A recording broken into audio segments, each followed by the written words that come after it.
Price God. 2 ராஜாக்கள் 6:15 வாசிக்கிறோம். Elisha வேலைக்காரன் அதிகாலமே புறப்படுகையில் அங்கே குதிரைகளும் ரதங்களும் இராணுவங்களும் சுற்றி இருக்குது. அதை பார்த்த உடனே எலிசா வேலைக்காரன் பயப்படுறான். பயந்த உடனே அந்த இடத்துல எலிசா சொல்லுகிறார், பயப்படாத, அவர்களோடு இருக்கிறவைகளை பார்க்கிலும் நம்மளோடு இருக்கிறவர் அதிகம் அப்படின்னு சொல்றாரு. அந்த இடத்துல உடனே எலிசா வேலைக்காரனுக்காக தேவனிடத்துல ஜெபிக்கிறாருங்க, விண்ணப்பிக்கிறாரு. விண்ணப்பம் பண்ண உடனே அந்த இடத்துல வேலைக்காரனுடைய கண்ணு திறக்கப்படுதுங்க. திறக்கப்பட்ட உடனே அவன் பார்க்குறான், அந்த இடத்தை சுற்றி, அந்த மலையை சுற்றி அக்னிமயமான ரதங்களும் குதிரைகளும் இருக்குதுங்க. எலிசாக்கு ஏன் அந்த இடத்துல பயம் இல்லைன்னா, அவன் அந்த எதிரியை மட்டும் பார்க்கலங்க, தேவனுடைய பாதுகாப்பை பார்த்தான். தேவன் தன்னோடு இருக்கிறத அவன் அறிஞ்சு கொண்டாங்க.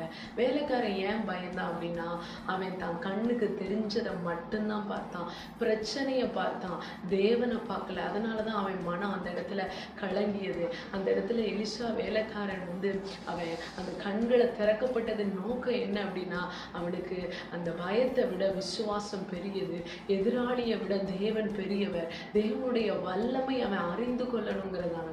ஆமென்.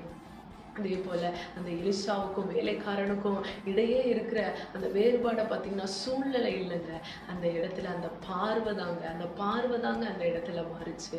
ஆமென். 2 பேருக்கும் அந்த இடத்துல எலிசாவும் எலியாவும் இருந்த இடம் ஒரே இடம் தாங்க. ஆமென். பார்த்தது ஒரே படையை தான் பார்த்தாங்க. ஆனா ஒருத்தர் எதிராளியா பார்த்தாங்க, இன்னொருத்தர் தேவனுடைய சேனையை பார்த்தாருங்க.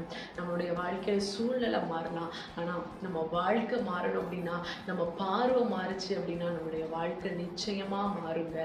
நமக்கு எதிராக இருக்கிற எதிராளிகள் அல்ல, எதிராக இருக்கிற பிரச்சனை இல்லை, நம்ம கூட யார் இருக்காரு, நம்மளை சுற்றி யார் இருக்கான்னு சொல்லி நம்மளுடைய பார்வை மாறும் பொழுது நம்முடைய வாழ்க்கை அழகாய் மாறும்.